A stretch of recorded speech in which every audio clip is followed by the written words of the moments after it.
Good morning. આપ જોઈ રહ્યા છો Gujarati number 1 news channel Zee 24 કલાક સમાચાર ગુજરાત સાથે હું ફાલ્ગુની. સૌથી પહેલા વાત કરીએ કાતર ઠંડીની, તો ગુજરાતમાં ફરી આવી રહ્યો છે ઠંડીનો વધુ એક રાઉન્ડ. આગામી 48 કલાક દરમિયાન તાપમાનમાં 2 થી 3 ડિગ્રીનો ઘટાડો થશે. 2 દિવસ બાદ ફરી ઠંડીમાં ઘટાડો થશે. 25 જાન્યુઆરી બાદ ફરીથી વધુ ઠંડીનો અનુભવ થશે. રાજ્યમાં ધુમ્મસની સમસ્યાથી પણ રાહત મળવાની છે. વાતાવરણના નીચલા અને ઉપલા સ્તરે ભેજનું પ્રમાણ વધતા ગાઢ ધુમ્મસ જોવા મળ્યું હતું. पूरे गुजरात में मोस्टली वेदर ड्राई रहेगी और टेम्परेचर आज फॉल हुआ है. मोस्टली देखा जाए तो अहमदाबाद में भी फॉल हुआ है एंड और सारे जगहों में जैसे नोलार चेंज रहा है. कुछ कुछ जगहों में फॉल हुआ है, कुछ कुछ जगहों में राइज भी हुआ है. अगले 2 दिन में ऐसे ही फॉल टेंडेंसी रहेगी. अब further 2 to 3 degree Celsius fall होने का संभावना है.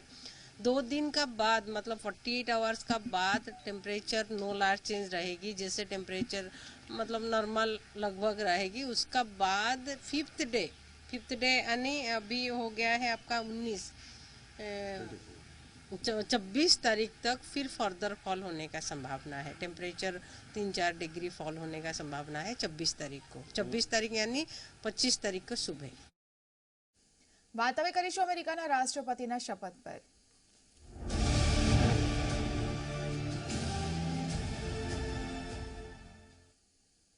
વિશ્વની મહાસત્તા અમેરિકાને તેના નવા રાષ્ટ્રપતિ મળશે. નવા રાષ્ટ્રપતિ તરીકે જો બાઇડન અને ઉપરાષ્ટ્રપતિ તરીકે કમલા હેરિસ શપથ લેવાના છે.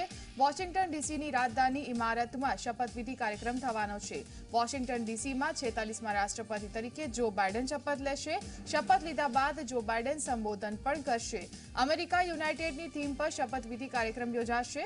જોકે કોરોના મહામારીના કારણે પહેલીવાર શપથ સમારોહ કાર્યક્રમમાં મોટા ભાગના લોકો વર્ચ્યુઅલી હાજરી આપવાના છે. બપોરે 12 કલાકે એટલે ભારતીય સમય પ્રમાણે રાતના 10:30 કલાકે આ શપથવિધિ કાર્યક્રમ યોજાશે. શપથવિધિ કાર્યક્રમ દરેક મોટા ટેલિવિઝન નેટવર્ક અને સોશિયલ મીડિયાના પ્લેટફોર્મ પર નિહાળી શકાશે. તો 6 જાન્યુઆરીએ થયેલી સંસદમાં જે હિંસા થઈ હતી તેના પગલે સુરક્ષા વ્યવસ્થાનું પણ ખાસ ધ્યાન રાખવામાં આવ્યું છે. વોશિંગ્ટન ડીસીની રાજધાની સહિત તેના આસપાસના શહેરોમાં એલર્ટ જાહેર કરી દેવાયું છે. સંસદને અભેદ્ય કિલ્લામાં પરિવર્તિત કરી દેવામાં આવી છે. શપથવિધિ કાર્યક્રમમાં લેડી ગાગા અમેરિકાનું રાષ્ટ્રગીત ગાશે, તો હોલિવૂડ સ્ટાર જેનિફર લોપેઝ પણ ખાસ પરફોર્મન્સ આપશે.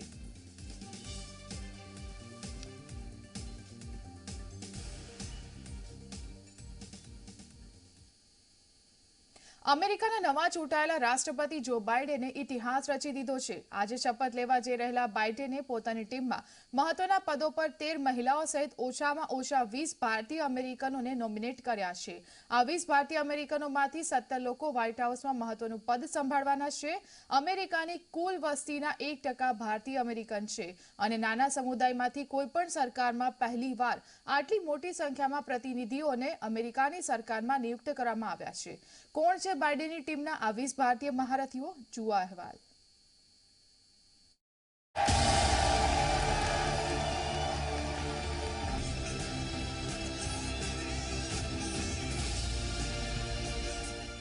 જો બાઇડન 20મી તારીખે અમેરિકાના આગામી રાષ્ટ્રપતિ તરીકે શપથ લેશે. આ શપથ ગ્રહણ સમારોહ ભારત માટે ખાસ બનીને રહેશે,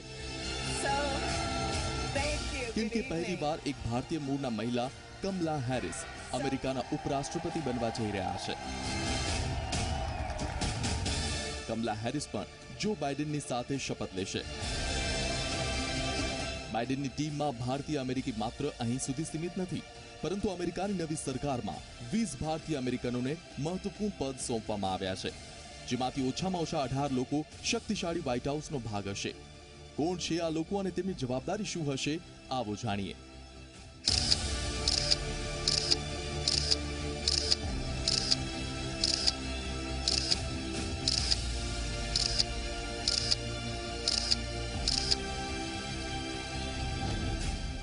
નીરા ટંડન.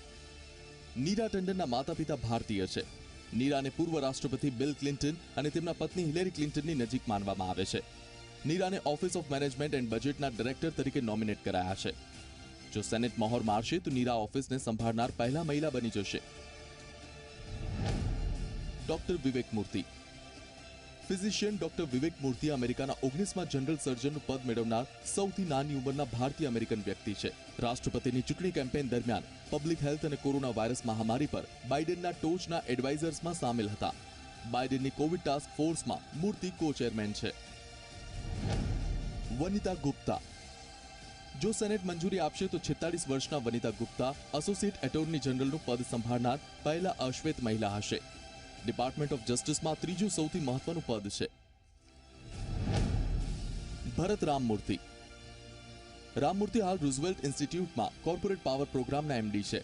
આ પહેલા તેમણે સેનેટર એલિઝાબેથ વોરેનના ટોપ ઇકોનોમિક એડવાઇઝર તરીકે કામ કર્યું હતું. રામમૂર્તિને નેશનલ ઇકોનોમિક કાઉન્સિલના ડેપ્યુટી ડાયરેક્ટર તરીકે નોમિનેટ કરાયા છે. ઉઝરા ઝેયા. ઉઝરા ઝેયાને વિદેશ મંત્રાલયનો દાયકા જૂનો અનુભવ છે. તેમની કુશળતા સાઉથ એશિયાઈ, યુરોપ અને હ્યુમન રાઇટ્સ જેવા મામલામાં છે. તેમને સિવિલિયન સિક્યોરિટી, ડેમોક્રેસી અને હ્યુમન રાઇટ્સના અંડર સેક્રેટરી તરીકે નોમિનેટ કરાયા છે. વેદાંત પટેલ. વેદાંત પટેલ બાઇડન ઇનોગ્રલના વરિષ્ઠ પ્રવક્તા છે અને તે બાઇડન કેમ્પનો ભાગ પણ રહી ચૂક્યા છે. તેમને આસિસ્ટન્ટ પ્રેસ સેક્રેટરી તરીકે નોમિનેટ કરાયા છે. સબરીના સિંહ. સબરીના ડેમોક્રેટિક નેશનલ કમિટીના પ્રવક્તા રહી ચૂક્યા છે. સબરીના સરદાર જે સિંહની પૌત્રી છે. કમલા હેરિસે પોતાના ચૂંટણી કેમ્પેઇનમાં સબરીનાને પોતાના પ્રેસ સેક્રેટરી તરીકે નિયુક્ત કર્યા હતા. વિનય રેડ્ડી. વિનય રેડ્ડી બાઇડન હેરિસ કેમ્પેઇન દરમિયાન સિનિયર એડવાઇઝર અને સ્પીચ રાઇટર હતા. બરાક ઓબામાના બીજા કાર્યકાળમાં તે જો બાઇડનના મુખ્ય સ્પીચ રાઇટર હતા. હાલ તેમને ડાયરેક્ટર ઓફ સ્પીચ રાઇટિંગ તરીકે નોમિનેટ કરાયા છે. ગૌતમ રાઘવન. ગૌતમ રાઘવન અમેરિકામાં સમલૈંગિક અધિકારોના આંદોલનના મુખ્ય સભ્ય છે. તે ઓબામા બાઇડનના પ્રશાસનમાં એલજીબીટી કમ્યુનિટી માટે સેવા આપી ચૂક્યા છે. હાલ તેમને ઓફિસ ઓફ પ્રેસિડેન્શિયલ પર્સનલના ડેપ્યુટી ડાયરેક્ટર તરીકે નિયુક્ત કરાયા છે. માલા અડીગા. માલા જો બાઇડનના પત્ની જીલ બાઇડનના વરિષ્ઠ સલાહકાર તરીકે ચૂંટણી અભિયાનમાં કામ કરી ચૂક્યા છે. અડીગા બાઇડન ફાઉન્ડેશનમાં ઉચ્ચ શિક્ષા અને સૈન્ય પરિવારોના ડાયરેક્ટર રહી ચૂક્યા છે. હાલ તેમને ફર્સ્ટ લેડી જીલ બાઇડનના પોલિસી ડાયરેક્ટર તરીકે નિયુક્ત કરાયા છે. આયશા શાહ. કાશ્મીરમાં જન્મેલ અને લ્યુસિયાનામાં ભણેલી આયશા શાહે પહેલા બાઇડન હેરિસ કેમ્પેઇનમાં ડિજિટલ પાર્ટનરશિપ મેનેજર તરીકે કામ કર્યું હતું.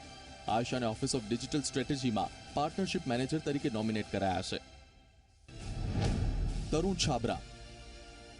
ઓબામા સરકારમાં તે નેશનલ સિક્યુરિટી કાઉન્સિલમાં સ્ટાફમાં કામ કરી ચૂક્યા છે. આ સિવાય તે પેન્ટેગોનમાં રક્ષામંત્રીના સ્પીચ રાઇટર તરીકે કામ કરેલું છે. હાલ તેમને નેશનલ સિક્યુરિટી કાઉન્સિલમાં ટેકનોલોજી અને નેશનલ સિક્યુરિટીના સિનિયર ડાયરેક્ટર તરીકે નોમિનેટ કરાયા છે. સુમોના ગુહા. સુમોના ગુહાને નેશનલ સિક્યુરિટી કાઉન્સિલમાં સાઉથ એશિયા માટે સિનિયર ડાયરેક્ટર તરીકે નોમિનેટ કરાયા છે. આ પહેલા તે બાઇડનના નેશનલ સિક્યુરિટી અફેર્સના સ્પેશિયલ એડવાઇઝર હતા. શાંતિ કલાથિલ. શાંતિ કલાથિલને નેશનલ સિક્યુરિટી કાઉન્સિલમાં coordinator for democracy and human rights માટે નોમિનેટ કરાયા છે. પહેલા તે હોંગકોંગમાં એશિયાઈ વોલ સ્ટ્રીટ જર્નલમાં રિપોર્ટર રહી ચૂક્યા છે.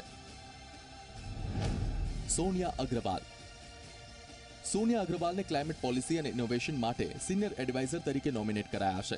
બાઇડન જ્યારે ઉપરાષ્ટ્રપતિ હતા ત્યારે સોનિયા એનર્જી ઇનોવેશન માટે 200 વીજળી નીતિ નિષ્ણાંતોને એકઠા કર્યા હતા.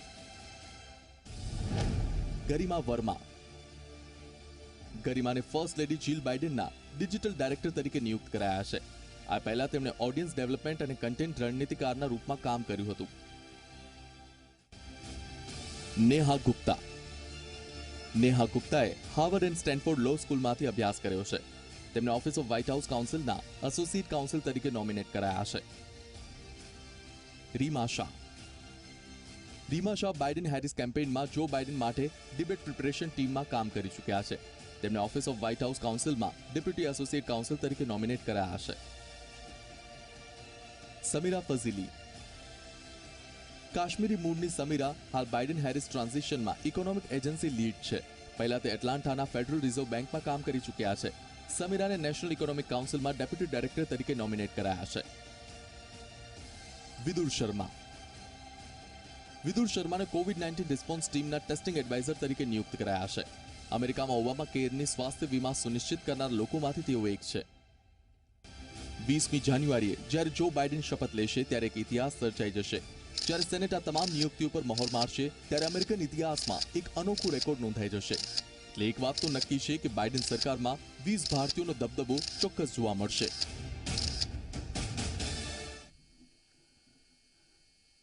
વાત હવે કરીશું સરકારી જમીનની.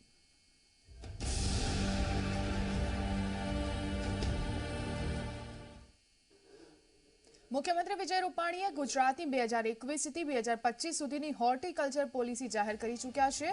મુખ્યમંત્રી રૂપાણીએ રાજ્યના ખેડવાણ જમીનમાં વધારો કરવાનો ઐતિહાસિક નિર્ણય લીધો છે અને આ પ્રસંગે તેમણે બાગાયત વિકાસ મિશનની જાહેરાત કરી હતી. સમગ્ર રાજ્યમાં 50,000 એકર બંજર જમીનને ખેતીલાયક બનાવી તેમાં બાગાયતી અને ઔષધીય પાકો લેવા લાયક બનાવવામાં આવશે, જેથી જમીન વધશે. રાજ્યમાં બાગાયતી તેમજ ઔષધીય પાકોની ખેતીને વધુ પ્રોત્સાહન આપી ખેડૂતની આવક બમણી કરવાની દિશામાં પગલાં લેવાઈ રહ્યા છે. 30 વર્ષની મુદ્દત માટે સરકારી પડતર જમીનો બાગાયતી અને ઔષધીય પાકની ખેતી માટે લીઝ પર આપવામાં આવશે. ભાડાપટ્ટાની જમીન માટે પ્રથમ 5 વર્ષ માટે કોઈ જ રેન્ટ કે ભાડું નહીં લેવાય. પારદર્શી પદ્ધતિએ જમીન ફાળવણીનો જમીનના બ્લોકની યાદી આઈ ખેડૂત પોર્ટલ પર જાહેર કરાશે. પ્રોજેક્ટ માટે લીઝધારકોને આધુનિક ટેકનોલોજીયુક્ત ડ્રીપ, સ્પ્રિંકલર, ફુવારા પદ્ધતિ માટે પ્રવર્તમાન ધોરણો મુજબ પ્રાયોરિટીમાં સહાય અપાશે. રાજ્યના વિવિધ જિલ્લાઓમાં આવેલી ખેડવાણની સરકારી પડતર જમીનોને લાંબા ગાળાના લીઝ પર ફાળવી તેને ઉપજાઉ બનાવીને બાગાયતી અને ઔષધીય પાકની ખેતીથી વધુ આવક મેળવવાનો અને આવા પાકના ઉત્પાદનના વેલ્યુ એડિશનથી એક્સપોર્ટ અને નિકાસનું પ્રમાણ વધારવા તથા નવા રોજગારના અવસરો સર્જવાનો આ મુખ્યમંત્રી બાગાયત વિકાસ મિશનનો મુખ્ય ઉદ્દેશ છે. સીએમ રૂપાણીએ ખાસ કરીને રાજ્યના કચ્છ, બનાસકાંઠા, પાટણ, સાબરકાંઠા અને સુરેન્દ્રનગર જેવા જિલ્લાઓમાં પિયત પાણી આપવાની યોજના અને સફળતાને પરિણામે આ વિસ્તારની જે બિનઉપજાઉ જમીનો છે તેમને પણ આધુનિક ટેકનોલોજીના ઉપયોગથી ફળઝાડની વાડીમાં પરિવર્તિત કરવામાં આવી છે તેનો વિશેષ ઉલ્લેખ કર્યો હતો. તેમણે કહ્યું હતું કે હવે રાજ્ય સરકારે આ જિલ્લાઓમાં આવેલી બિનઉપજાઉ, ઉજ્જડ, બંજર, પડતર સરકારી જમીનોમાં પણ અદ્યતન ટેકનોલોજીના સમન્વયથી બાગાયતી ઔષધીય પાક સમૃદ્ધિ દ્વારા નવઘડતર અને ખેડૂતોની આવક બમણી કરવા, રોજગાર સર્જન વધારવા આ મુખ્યમંત્રી બાગાયત વિકાસ મિશનની પહેલ કરી છે.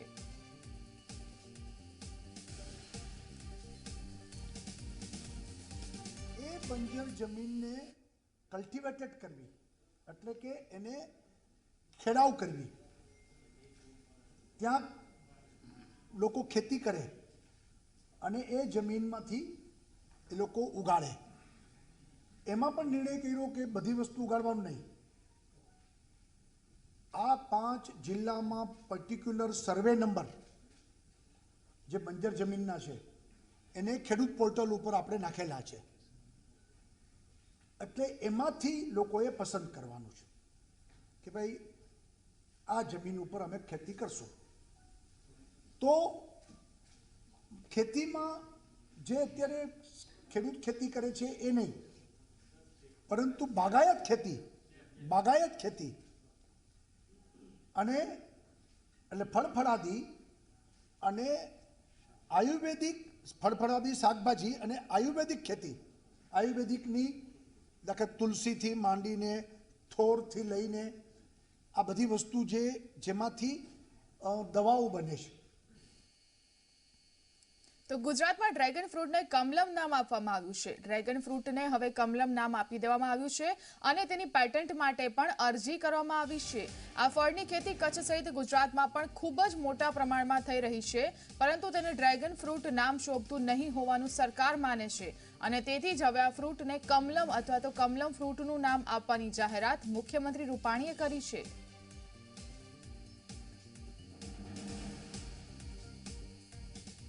કે કમલમ નામનું ત્યાં પેટન્ટ માટેનું મોકલું છે. અત્યારે ગુજરાત સરકારે તો નિર્ણય કર્યો છે કે આ ડ્રેગન ફ્રૂટ એ શબ્દ શોભે એવો શબ્દ નથી. આજે વર્લ્ડમાં પ્રચલિત ડ્રેગન ફ્રૂટ છે એટલે આપણે એને નવું સંસ્કૃત નામ કમલમ આપ્યું છે, કારણ કે કમળ જેવું ફ્રૂટ છે. તો ગુજરાત સરકારે ડ્રેગન ફ્રૂટનું નામ બદલીને તેને કમલમ નવું નામ આપ્યું છે, જેના કારણે કચ્છના ખેડૂતોએ ખુશીની લાગણી વ્યક્ત કરી હતી. કચ્છમાં મોટા પ્રમાણમાં ખેડૂતો કમલમ ફળનું વાવેતર કરે છે. અબડાસા તાલુકામાં કમલમ ફળની સૌથી વધુ ખેતી થાય છે. કચ્છના સાંસદ વિનોદ ચાવડાએ ડ્રેગન ફ્રૂટનું નામ કમલમ રાખવામાં આવે તેવી રજૂઆત થોડા દિવસ પહેલા રાજ્ય સરકારને કરી હતી. ડ્રેગન ફ્રૂટને હવે સ્થાનિક નામ મળતા તેની માંગ પણ વધશે તેવો ખેડૂતોએ વિશ્વાસ વ્યક્ત કર્યો. ઇમ્પોર્ટ કમલમ નામ આવે ને તો ગ્રાહકોને ભાઈ આપણું ઇન્ડિયન ફ્રૂટ છે, એક્સેપ્ટન્સ લેવલ બી વધતી જશે, સમજ્યા ને. અને અમારું સાંગલી સંગમનેર બધે છે એટલે ઇન્ડિયન નામમાં વધુ આનંદ આવશે.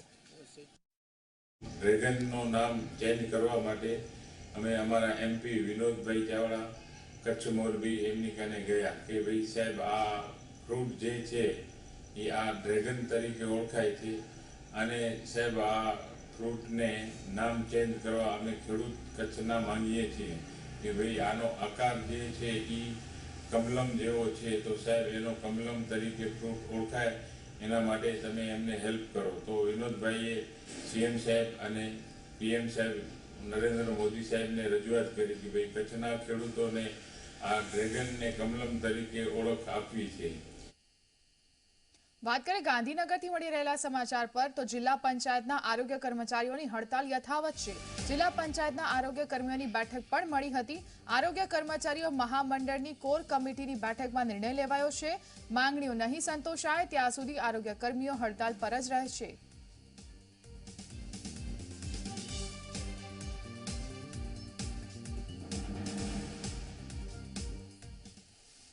સર્વ સંમતિથી સાથે છે, કોઈ પણ દબાણ વગર પોતપોતાની રીતે પણ સામનો કરવા તૈયાર છે. તમારે જે એક્શન લેવા હોય એ આપ લઈ શકો છો, પણ એક્શન લેવાની બદલે કર્મચારીઓએ રાત દિવસ જે મહેનત કરી છે, જે ભોગ દીધો છે, કોરોના વોરિયર્સમાં પણ રાત દિવસ ઘરે એના બાળકો સાથે નથી રહ્યા અને અવિરત 33 વર્ષની અમારી સર્વિસ શરૂ થયેલ છે, એમાં પણ અમે અમારું બલિદાન પૂર્ણ રીતે આપેલું છે. તો તમે આ વસ્તુ જોતા નથી અને પોતાના હુકુમતના પાવરને આધારે અમને નોટિસો ફાળવો છો, અમારા કર્મચારીઓને બીવરાવો છો. 100% અમારો નિર્ધારિત નિર્ણય છે કે જ્યાં અંત સુધી અમે લડી લઈશું. તો દેશભરમાં સૌર ઉર્જાનો સંદેશો લઈને નીકળેલી એનર્જી સ્વરાજ ફાઉન્ડેશનની બસ યાત્રા અમદાવાદ પહોંચી. ઇલેક્ટ્રિસિટીથી છોડી સૌર ઉર્જા તરફ લોકો વળે તેના માટે બોમ્બે IITના પ્રોફેસર ચેતનસિંહ સોલંકીએ અનોખી પહેલ કરી છે, જેમાં 2 મહિના પહેલા ભોપાલથી સૌર ઉર્જાથી સંચાલિત બસથી યાત્રા શરૂ કરી હતી. 2030 સુધીમાં દેશભરમાં યાત્રા કરવાનો લક્ષ્યાંક છે તેમનો, જેમાં 1 કરોડ લોકોને સૌર ઉર્જા તરફ વાળી શકાશે તેવી તેમને આશા છે. આ સૌર ઉર્જાથી ચાલતી બસ આધુનિક સુવિધાઓથી સજ્જ છે. બસમાં ટેબલ, ખુરશી સહિતની જીવન જરૂરિયાતની તમામ વસ્તુઓ છે અને સાથે CCTV પણ છે, જેમાં તમામ વસ્તુઓ સૌર ઉર્જાથી ચાલે છે. બસી ઉપર 8 સૌર પેનલ લગાવવામાં આવી છે. બસ યાત્રાની સરાહનીય કામગીરી બદલ મધ્યપ્રદેશના મુખ્યમંત્રી શિવરાજસિંહ ચૌહાણે IIT બોમ્બેના પ્રોફેસર ચેતનસિંહ સોલંકીને સૌર ઉર્જાના બ્રાન્ડ એમ્બેસેડર પણ જાહેર કર્યા હતા.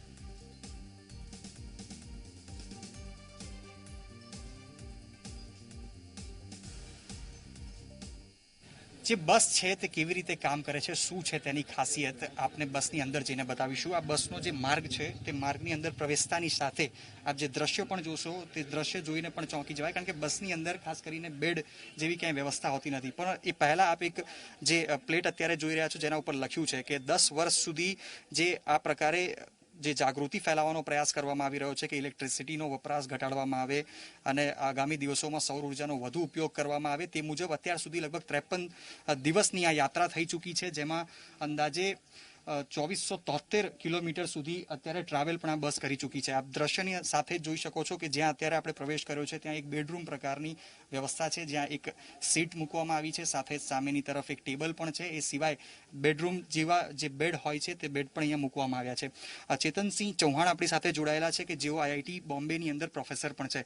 सर खास करके अगर बात की जाए क्या उद्देश्य है इस प्रकार से आपका, क्योंकि सौर ऊर्जा को लेकर बहुत सारे प्रधानमंत्री नरेंद्र मोदी की तरफ से भी अलग अलग समय पे कार्यक्रम किए जा रहे हैं, जागृति लाने की कोशिश की जा रही है, पर आपका क्या उद्देश्य, क्योंकि बस के अंदर इस प्रकार से रहने की सारी व्यवस्था देखी जा रही है?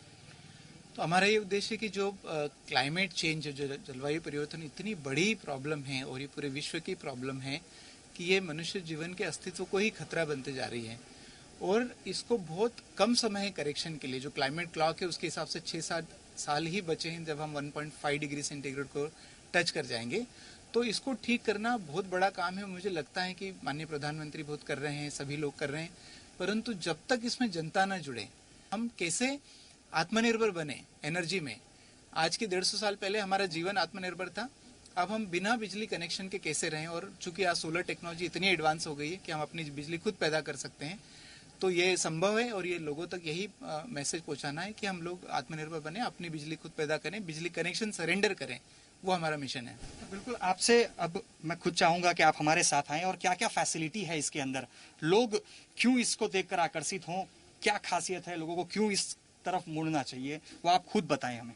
एक तो ये बस ही एक उदाहरण है कि कैसे हमारा जीवन पूरा सोलर पे चल सकता है। ये बस पूरा सोलर पे चलती है। इसमें जैसे यहाँ पर मेरा सोने के लिए फैसिलिटी है, साथ में इधर जो बर्थ है ये स्पेशल गेस्ट के लिए है। अभी माननीय जो रिन्यूएबल एनर्जी के मिनिस्टर मध्य प्रदेश के थे, वो यहाँ पर एक रात्रि विश्राम करके गए। ये ट्रेन जैसा यहाँ पे 2 बर्थ हैं, तो एक और बर्थ खुल सकती है, इसको डबल हो जाएगा, तो यहाँ पे 2 लोग सो सकते हैं। ये मेरे काम करने की जगह है, पर सिर्फ काम करने की जगह नहीं, यहाँ पे मैं मेडिटेशन प्राणायाम भी करता हूँ। तो ये टेबल स्पेशल है। ये टेबल को मैं ऐसे उठा के, ये जब जाती है तो वहाँ फिक्स हो जाती है और ये पूरा जगह खाली हो जाता है, तो यहाँ पर हम ध्यान प्राणायाम कर सकते हैं। बिल्कुल सर, अब ये एक दूसरे रूम की तरह ये व्यवस्था यहाँ पे दिख रही है, क्या खासियत है? क्योंकि यहाँ पे एलईडी टीवी, पीसी देखा जा रहा है। ट्रेनिंग कम लिविंग रूम है, क्योंकि हम चाहते हैं कि इसमें मेरे वॉलंटियर भी आके रुकें, कई सारे लोग रुकें, सिर्फ मैं नहीं रुकूं, तो उनके लिए सोने की व्यवस्था है। पर यहाँ पे ट्रेनिंग भी दे सकते हैं, 10 लोगों से बैठ के चर्चा करना है, उनको प्रेजेंटेशन देना वो है, कंप्यूटर पे कुछ काम करना है वो है। ये जो हमारे एक बेड है, यहाँ पे खोल सकते हैं, इसको ऐसे रात में खुल जाता है, तो ये एक सोने की व्यवस्था ये है। और कुछ लोग यहाँ भी सो सकते हैं, जो स्पेशल स्टूडेंट वॉलंटियर आना चाहते हैं वो सो सकते हैं। अस्तित्व का सवाल है, तो हमें जो मेरा मेन मिशन है कि लोगों से बिजली कनेक्शन कटवाना, सरेंडर करवाना। और जब भी ये बात ठीक से उनके सामने रखी जाए और पर्याप्त डिस्कशन किया जाए, तो मुझे अभी तक जो मेरा अनुभव है लोग समझते हैं। और खास करके जो एकेडमिक कैंपसेस है, अभी जो बस जीटीयू में खड़ी है, कि ऐसे कैंपस क्यों ना आत्मनिर्भर बने। 1 यूनिट इलेक्ट्रिसिटी के कारण 1 किलोग्राम कार्बन डाइऑक्साइड का उत्सर्जन होता है। 1 किलोग्राम कार्बन डाइऑक्साइड जब वातावरण में जाती है तो 50 से 200 साल तक अपना असर दिखाती है। कहने का मतलब कि जो 1 घंटे का आपका जो कंफर्ट है एसी में रहने का, उसका जो भुगतान है वो 50 से 200 साल करना पड़ेगा। ये इजंट इट क्रिमिनल? ये क्राइम से कम नहीं लगता मुझे। दिन रात एनर्जी का उपयोग करता हूँ, जाने अनजाने, कुछ प्रोडक्ट यूज किया, कुछ बिजली का उपयोग किया, गाड़ी चलाई, तो मैं ही उसके जिम्मेदार हूँ। और करीब 1 करोड़ घरों से बिजली कनेक्शन कटवाने का हमारा टारगेट है। તો 1 કરોડ લોકોની અંદર જાગૃતિ આવે અને ઇલેક્ટ્રિસિટીના બદલે તેઓ સૌર ઉર્જાનો ઉપયોગ કરે અને સાથે જ પર્યાવરણની જાળવણી સ્વયં કરે, પોતાની ફરજ સમજે, તે ઉદ્દેશથી આ યાત્રા શરૂ થઈ છે। 10 વર્ષ સુધી આ યાત્રા દેશના અલગ અલગ ભાગોમાં ફરશે। ભોપાલથી શરૂ થઈને અત્યારે અમદાવાદ પહોંચી છે, દિલ્હી સુધી આ યાત્રા અલગ અલગ જિલ્લાઓ થકી જવાની છે। ત્યારે 10 વર્ષની અંદર 1 કરોડ જે વીજળી કનેક્શન છે તે કાપવામાં આવે, તે લોકો પોતે કપાવે અને સૌર ઉર્જાનો ઉપયોગ કરે, તે આશયથી આ યાત્રા પ્રસ્થાન કરી રહી છે। કેમેરામેન અમિત મકવાણા સાથે અતુલ તિવારી, ઝી મીડિયા, અમદાવાદ। બુલેટિનમાં હાલ માત્ર આટલું જ। બસ થોડી વારમાં આપ જોઈ શકશો અમારી ખાસ રજૂઆત સૂરબંધના। નમસ્કાર। આ કાર્યક્રમના સહપ્રાયોજક છે तिरुपति कॉटन सीड ऑयल, मेरे और मेरी फैमिली के लिए बेस्ट है। ટાટા પ્રવેશના સ્ટીલના દરવાજા અને બારીઓ, અકેલાઈ કાફી હૈ।